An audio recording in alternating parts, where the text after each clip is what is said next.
Olá, boa noite. Uberlândia cedia Copa Davis de tênis. Subiu para 110 o número de vítimas da tragédia de Brumadinho. E um físico esloveno fez palestra na Universidade Federal de Uberlândia sobre o método NRG. Tem uma reportagem sobre o assunto. E convidamos dois especialistas para falar sobre a influência da publicidade em nosso dia a dia. O Jornal da UFO começa agora.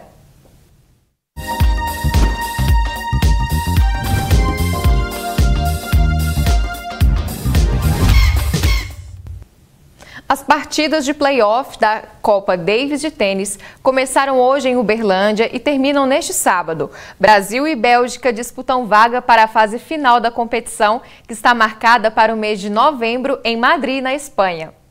Aumentou para 110 o número de vítimas da tragédia de Brumadinho na região metropolitana de Belo Horizonte.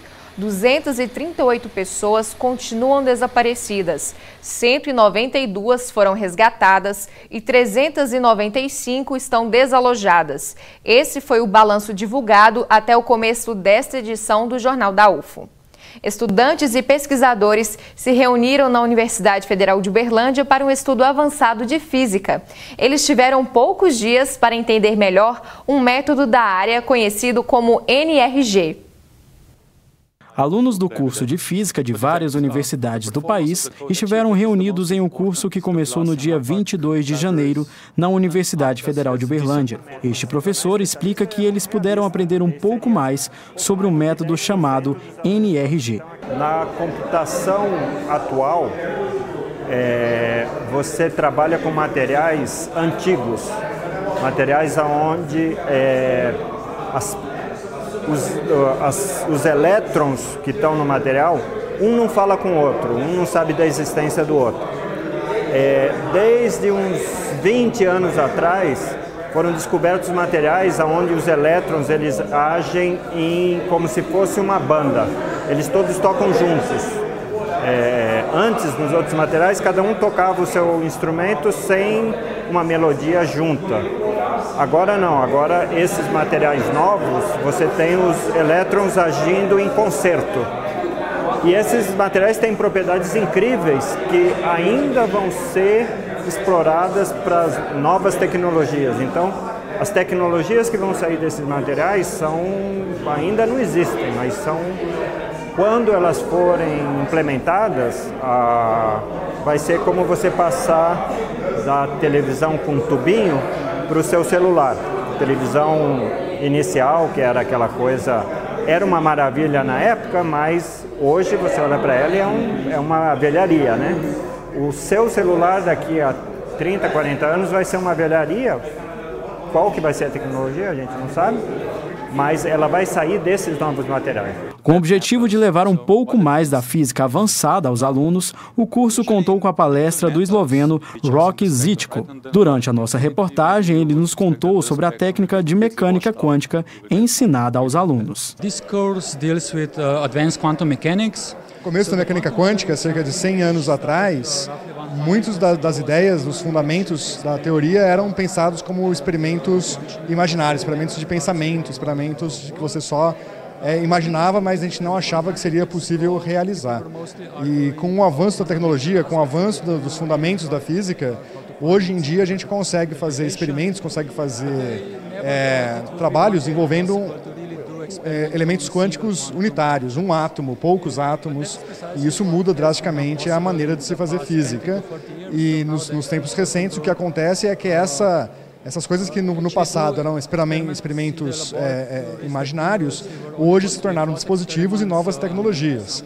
Então, propriedades quânticas de emaranhamento, de superposição, grandezas que antigamente ficavam só nos fundamentos mais intrínsecos da quântica, hoje começam a fazer parte de dispositivos, de novas tecnologias e do dia a dia do pensamento da indústria, de novas ferramentas computacionais.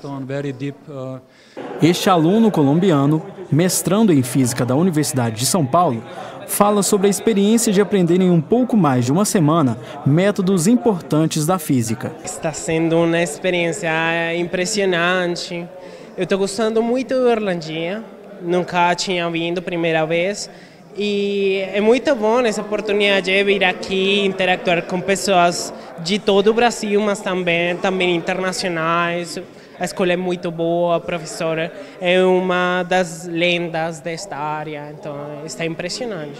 Estou gostando muito. Aprendizado que também está valendo a pena para o Mário, que veio do interior de São Paulo. O curso é bastante intenso, mas assim está sendo bem produtivo, bem legal. Todos os professores e palestrantes foram muito abertos, ajudaram a gente bastante, tiraram todas as nossas dúvidas, então o curso está sendo muito produtivo. Quem sabe um desses alunos possa resolver o método e se tornar o próximo físico do NRG. Quem sabe, né? É um grande problema do futuro aí, tem muitas questões abertas, mas com essa escola aí a gente ganhou base para tentar atacar esse problema também. Para saber mais detalhes sobre o método NRG e também esse curso que aconteceu na UFO, é só acessar o site infis.ufo.br/Escola NRG 2019. No Jornal da UFO de hoje, então, vamos falar sobre a publicidade em nossas vidas. Será que as propagandas realmente influenciam as pessoas na hora de comprar um produto? A nossa equipe foi saber. Você acha que as propagandas publicitárias influenciam as pessoas a comprar um produto? Eu acredito que sim. Hoje em dia as pessoas elas acabam tendo muito contato com publicidade não só nos meios tradicionais como TV e rádio, mas também através da internet. Isso faz com que a forma delas viverem, delas agirem, seja modificado por isso. Tem muitas propagandas também que acabam trazendo questões sociais. Qual que é a sua opinião sobre isso?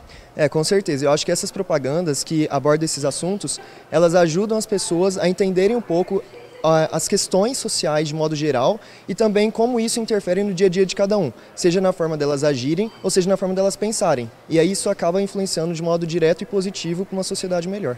Eu acho que elas são um estímulo a mais para que a gente tenha esse incentivo para poder comprar e veja um sentido maior para poder fazer esse tipo de aquisição, né? E as propagandas que tratam de questões sociais, como homofobia, machismo, você acha que isso realmente ajuda?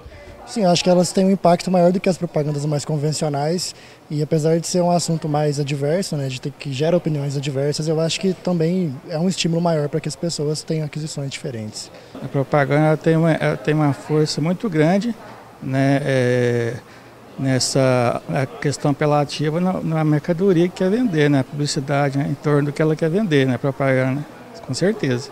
E quando a gente fala de questões como homofobia, racismo, machismo e essas propagandas publicitárias, essas empresas trazem essas questões, você acha que isso ajuda a combater? Eu acredito que sim, mas eu acredito que na TV pública ela é mais, tem um tempo maior, tem uma questão mais educativa do que na TV comercial. Eu acredito que na TV pública ela pode ter um espaço maior para discussão. Então, nesse sentido, não que na TV comercial não seja, mas a TV comercial tem muito menos, né, a notícia, né? Então, quando na TV pública, por exemplo, ela tem um tempo maior, né, que a gente vem observando, né? Eu, por exemplo, assisto TV Cultura, né? Então é isso. Para participar então do Jornal da UFO de hoje, nós convidamos o Lucas Oliveira, ele é mestrando em Tecnologias, Comunicação e Educação pela UFO e também formado em Rádio e TV. Lucas, boa noite, obrigada pela presença. Boa noite, eu que agradeço o convite.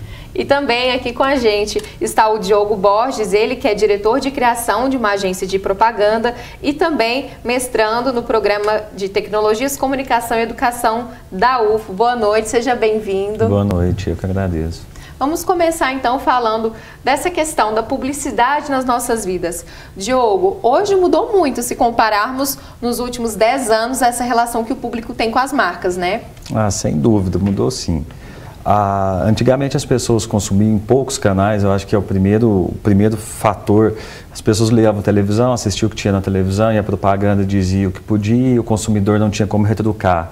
Com redes sociais, isso deu um espaço para as pessoas falarem e aí as marcas precisam dialogar com as pessoas. Então, essa história da marca falar e a história parar aí, acabou. As pessoas querem alguma coisa, quer um contraponto, quer falar, quer ser ouvida. E isso muda toda a relação entre marca e consumidor. E a partir desse ponto, é interessante então ressaltar que as empresas devem estar atentas a esse novo cenário, Lucas? Com certeza, eu acho que com esse avanço e o próprio acesso também das redes sociais, a agilidade como a informação ela é transmitida, as empresas precisam estar preparadas que a partir do momento em que uma peça ou um VT é veiculado, isso pode ter uma repercussão, seja ela negativa ou positiva. Inclusive, nessa semana, a gente teve um exemplo aí com a tragédia de Brumadinho, de algumas empresas que lançaram algumas campanhas que não foram muito bem aceitas pelos consumidores. Então, nesse momento, a empresa precisa ter um plano de gestão de crise. E como que é possível começar esse plano de gestão de crise? Seria escutando o que as pessoas estão comentando nas mídias sociais, criando uma nova campanha ou se desculpando? Porque há controvérsias, né? Sim. Eu acho que, na verdade, o plano de gestão de crise ele começa um pouquinho antes. Quando a gente vai trabalhar até o posicionamento de marca, a gente precisa entender como é que a gente quer estar inserido dentro desse mercado de trabalho e o que a gente quer falar para esse público.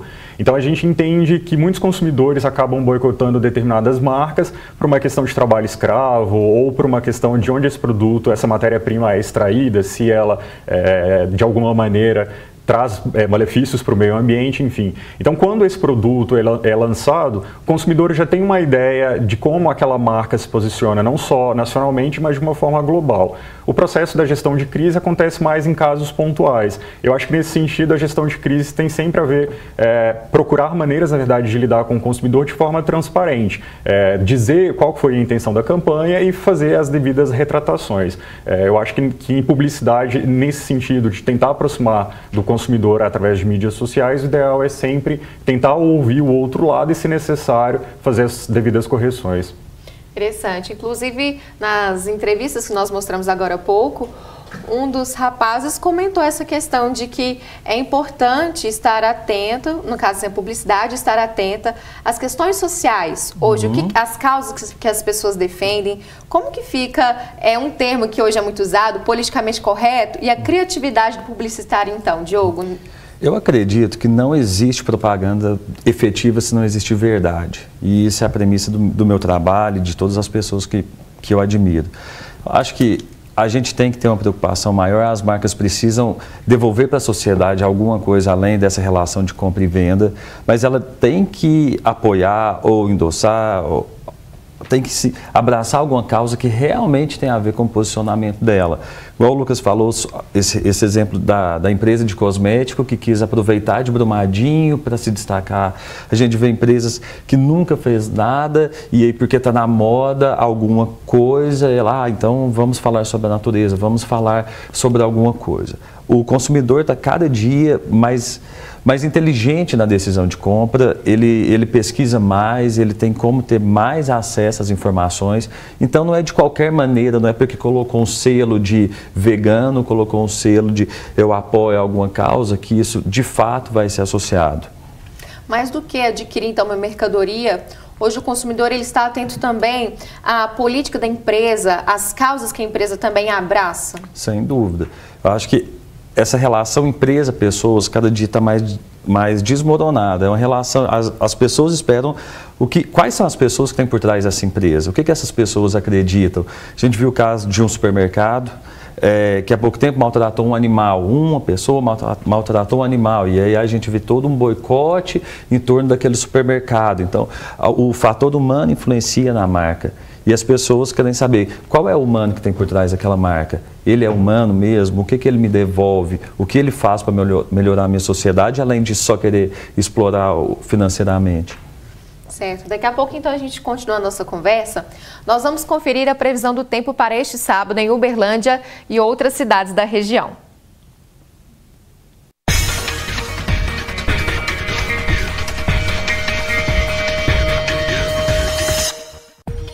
Em Uberlândia, o sol predomina durante boa parte do dia. A mínima é de 21 graus e a máxima 31. Manhã nublada em Patos de Minas. Não há previsão de chuva e o dia fica mais quente. Os termômetros marcam entre 21 e 32 graus. Sábado parcialmente nublado em Monte Carmelo. A mínima fica 20 graus e a máxima 33. Calor intenso em Ituiutaba nesse sábado. A mínima é de 20 graus, mas a máxima pode chegar na casa dos 37. Não tem previsão de chuva. Sol entre nuvens em Araxá. A temperatura mínima é de 21 graus e a máxima 34. Segundo o Instituto Nacional de Meteorologia, o tempo vai ficar mais seco na primeira semana de fevereiro. A umidade do ar fica em torno de 80% pela manhã e 35% à tarde. Então é muito importante lembrar da hidratação. Como é o dia a dia dos profissionais de publicidade? Depois do intervalo tem uma reportagem sobre o assunto. E você pode também enviar suas perguntas para a gente. Pode ser pelo WhatsApp da TV Universitária, o número é 996397880 ou então pelo Facebook e Instagram. Nós voltamos já já. Estamos de volta. Hoje é comemorado o Dia do Publicitário. Na reportagem a seguir, você vai conhecer um pouco do cotidiano de duas profissionais da área. Malu Santiago é publicitária e atualmente trabalha em uma plataforma bancária digital. Ela escolheu a profissão depois de ganhar uma bolsa em uma faculdade particular. Na verdade, eu não escolhi a profissão caiu no meu colo, né? Eu tinha muita vontade, eu trabalho muito com textos, né? Com leitura, com escrever, então eu tinha muita vontade de ser jornalista. E aí eu consegui uma bolsa lá em Recife para publicidade. E aí eu falei, vou fazer, quem sabe eu mudo. E aí acabou que eu apaixonei pela profissão, né? Gostei muito do conteúdo e de tudo que aprendi ali dentro, foi libertador, né? Eu tive um conhecimento de mundo muito grande depois que eu comecei a fazer essa faculdade. E eu abracei, eu falei, não, é isso mesmo que eu quero. Malu conta que o maior desafio da profissão é acabar com o estereótipo de que publicidade é uma coisa ruim. A publicidade, ela é herdeira de ela vem, na verdade, né? Quem desenvolveu a publicidade, como a gente conhece hoje, foi Hitler. Então, é meio uma herança muito, muito pesada, mas a publicidade em si não é uma coisa ruim. As pessoas têm essa ideia de que publicidade existe para enganar e fazer você comprar um produto que seja ruim, enfim, fazer enganação, né? As pessoas entendem muito publicidade como enganação, quando na verdade a publicidade é justamente o oposto disso. A publicidade é você criar sonhos e você informar e levar aquela comunicação daquela forma, na linguagem daquela pessoa. Apesar disso, a publicitária sempre busca produzir campanhas inclusivas. É uma preocupação hoje muito gritante na publicidade, porque é um ponto delicado em que, por mais que a gente tente sempre olhar e observar todos os pontos de todas as áreas, em que todos os grupos estejam de alguma forma sendo contemplados ali, muitas vezes acontece de algum grupo específico sentir aquilo ali como sendo pejorativo para eles ou que de alguma forma machuque. Na minha concepção, quando você faz alguma coisa, alguma campanha publicitária em que em que algum grupo, de alguma maneira, uma minoria, sido eu, a gente não tem que contra-argumentar ou que dizer, não, olha, a gente não pensou isso, a gente estava pensando dessa forma e tal. A única coisa a se fazer de qualquer empresa é pedir desculpas e tirar do ar. Porque a gente não pode dizer para ninguém que aquela dor dela não existe, que aquela dor dela não é real. A publicidade é uma forma não só de divulgar um produto, mas criar um padrão de vida. Será que a internet mudou isso de alguma forma? Segundo Érica Rezende, também publicitária, as novas tecnologias criaram relações diferentes com os consumidores. Antes da internet, a gente costumava dizer que a gente ia para a televisão e através da televisão a gente divulgava a nossa mensagem, o nosso novo produto e era uma via de mão única. Hoje não, com a internet, o consumidor ele gera o seu próprio conteúdo. Então, se ele está satisfeito com uma empresa, com uma marca, com um produto, ou insatisfeito, ele vai lá e coloca. Então, hoje, a gente precisa pensar na comunicação como uma via de mão dupla, e sim, ouvir mais o cliente, ouvir mais o que ele precisa, quais são as necessidades, e não pensar num lançamento de produto, por exemplo, para a empresa, e sim na necessidade. Então, a gente, hoje, inclusive, os nossos investimentos, eles são mais divididos, inclusive, né? Então, hoje a gente investe mais no digital do que investíamos antes. E isso é uma crescente e é uma tendência. E para quem pensa em entrar no mercado publicitário, Érica deixa uma dica. O meu conselho é que as pessoas não fiquem focadas em uma única área e que elas pensem no todo, que elas pensem o porquê que a gente está escolhendo aquele meio, né? Que elas entendam de mídia, que elas entendam de estratégia, de planejamento, né? E que não fiquem focadas apenas a receber um briefing do cliente, que elas estejam dispostas a entender o negócio do cliente, então estejam muito próximo dos clientes de vocês. O Diogo é publicitário, né, Diogo? Já aproveito para deixar parabéns a todos os profissionais da área. Você está aqui representando a todos. E conta pra gente, então, quais são os desafios diários dessa profissão? Eu acredito que a maior dificuldade do publicitário é não ficar ultrapassado. e hoje a gente fica ultrapassado todos os dias. Então, eu brinco muito com a minha equipe, assim, se a gente acha que a gente está dominando algum assunto, pode ter certeza que a gente está muito por fora disso tudo. Eu acho que se atualizar, compreender o que está acontecendo, é a parte mais difícil.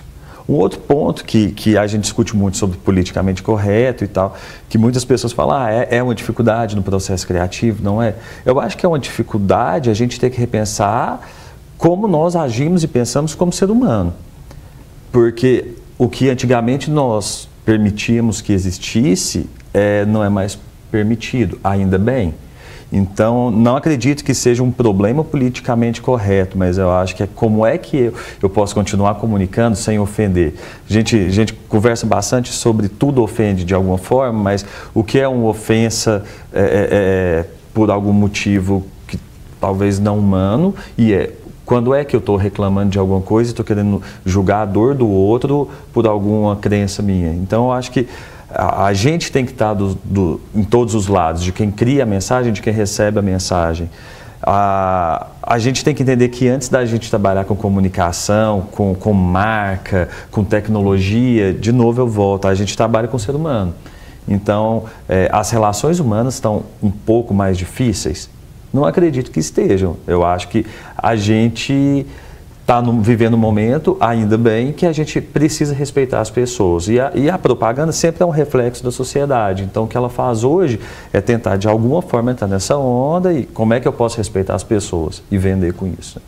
E é uma onda que, por hora, pode dar muito certo e, por hora, a repercussão pode ser muito negativa, Lucas? Com certeza, pode ser bastante negativa, como eu disse, até porque hoje a velocidade que uma informação é transmitida, ela é diferente nas redes sociais. A gente, na verdade, quando vai pensar até dentro da publicidade, a gente pensa muito como é que essa marca se posiciona em relação à sociedade. Porque hoje uma marca carrega muito de um valor afetivo, como é que as pessoas enxergam aquela marca dentro de casa, como é que elas enxergam aquela marca dentro da sociedade. A gente já teve campanhas, por exemplo, com marcas de achocolatado em pó, que é um alimento teoricamente não muito saudável, por ter açúcar e etc., mas que patrocinou eventos de incentivo, de fomento de atividades esportivas para um público feminino. Então, o público feminino, querendo ou não, ele fica muito escasso dentro dessa publicidade, principalmente voltado para esporte. A gente tem também, por outro lado, campanhas de lâminas de barbear, que fazem o oposto, que vai trabalhar a figura do homem dentro da sociedade, os valores do que seria esse homem como pai, como profissional e etc. Então isso pode ter uma repercussão positiva ou negativa, mas a marca ela sempre está muito ciente disso, porque quando ela faz essa campanha, ela de algum modo já está assumindo um posicionamento dela. Esta questão dos sentimentos, nós podemos relacionar isso com o branding? Sim, com certeza. O branding, na verdade, é como é que esse consumidor tem a percepção da marca. Essa marca, ela não está ligada só ao que a gente chama de identidade visual, que é o que a gente enxerga, que é o que é tangível, pode ser uma etiqueta, pode ser um logo, pode ser um rótulo, pode ser uma pasta, um comercial para TV ou para rádio, mas existe muito do que a gente não consegue perceber e entender como material, que é o valor afetivo mesmo, como é que o consumidor interage. Então, o branding, na verdade, ele traz determinados conceitos para que aquela marca ela consiga falar diretamente com um determinado público. Então, a partir do momento que a gente consegue fazer essa segmentação, fica muito mais fácil, porque a gente consegue falar de igual para igual. Interessante. Hoje muito se fala também, né, Diogo, sobre o personal branding, que seria a pessoa como uma marca. Hoje, nesse ambiente virtual e de marketing digital também profissionais, e as pessoas de modo geral têm percebido que a internet é uma forma também de ter ali o seu próprio branding? Existe uma sedução de todo mundo poder ter seu mais que 15 minutos de fama, né? E o mundo digital, as redes sociais permitem isso. Os grandes galãs que ditavam moda, que ditavam as tendências de antigamente, hoje não sai mais da teledramaturgia, sai menos. Hoje é o cara do Instagram. Aonde que ele está, quem é esse influenciador, que foto que ele tirou aqui. Então, de repente, a vida da gente virou uma marca. De repente, a vida da gente virou uma história que eu posso usar para influenciar as pessoas ao meu redor. é muito questionado sobre até que ponto que vale a pena de trocar a vida ou fazer da sua vida uma vitrine, e até que ponto são verdades o que se retrata ali. Mas, de toda forma, enquanto a gente existe no mundo digital, a gente está exposto e alguns cuidados precisam ser tomados. E aí esses cuidados de personal branding e assim vai. Como é que eu me comporto, o que eu faço, o que eu digo na minha empresa que eu não fui trabalhar e meu stories está contando. Então, de alguma forma as pessoas se tratam como alguma marca. Eu acho que isso é um comportamento inerente ao mobile. Então, se a gente pode retratar, por que não? Eu estou aqui no jornal, por que não fazer o selfie no intervalo? Por que não? Por que não? Então, sim, personal branding é uma forma de pensar, mas eu acho que a gente precisa ainda balancear como que isso invade nossas vidas ou não. Algo muito comum também que a gente costuma ver na internet são os publi editoriais, aqueles posts pagos, né? Uhum. Como é que, por exemplo, hoje as marcas, as empresas estão atentas às pessoas na internet para que essas pessoas se tornem garotos propagandas, por exemplo, daquela marca? Uhum. Eu acho que as marcas sabem usar disso. Marca sabe vender, não importa como seja. Vendeu há 200 anos atrás, vai vender hoje, vai vender daqui a 200 anos. Acho que a questão maior é como os consumidores podem compreender se realmente é uma indicação de um amigo ou se essa indicação vem velada de alguma marca que está inserindo dinheiro ali.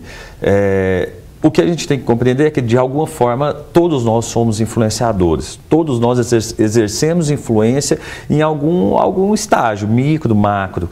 Talvez você não seja a grande Instagrammer de 2 milhões, 20 milhões de seguidores, mas você influencia... Você exerce influência na sua casa, no seu ciclo de amizade, e assim vai. E as marcas sabem disso. Então, o que as marcas fazem é tentar ter esse alinhamento do posicionamento dela com quem é que pode vender isso e como é que eu posso chegar nas pessoas. Certo. Então, hoje é sexta-feira, né? Tem muita coisa boa para fazer na cidade. Vamos conferir agora as dicas da nossa agenda cultural.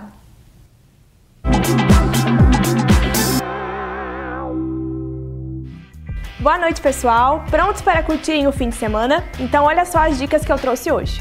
A etapa qualificatória da Copa Davis de tênis começou hoje e termina amanhã na Arena Sabiazinho. O Brasil enfrenta novamente a equipe da Bélgica no jogo de duplas e depois no jogo de simples. Os portões vão abrir meio-dia e o jogo começa às 2 da tarde. A disputa vale uma vaga na fase final do torneio entre países, que acontece em Madrid, na Espanha. Os ingressos estão disponíveis no site www.ingressonacional.com.br. No sábado, o quarteto Gafieira vai interpretar o melhor do samba raiz. Além de música boa, o evento Sobe no Samba vai ter comida e bebida à venda. Começa às 4h30 da tarde e a entrada é de graça até às 6.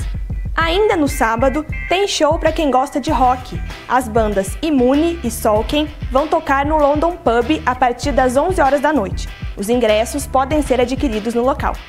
E nossa equipe foi às ruas para saber o que o pessoal quer indicar para você relaxar nesse fim de semana. Ultimamente eu tenho ouvido bastante uma banda chamada Snark Puppy, que é uma banda americana do Texas. Eles tocam um jazz fusion, assim, um pouco experimental também, é muito interessante, todo mundo é muito bom, todo mundo toca muito e acho que é interessante, assim, para quem quer ouvir alguma coisa diferente, é legal procurar, vale a pena. A minha dica para a agenda cultural é o álbum Rainier Fog, da banda Alice in Chains, que é uma banda muito influente dos anos 90 do grunge. O álbum é do ano passado e recebeu muitas críticas boas. A minha dica é o livro da Angela Davis, Mulheres, Raça e Classe. A agenda cultural de hoje fica por aqui. Bom final de semana e até a próxima!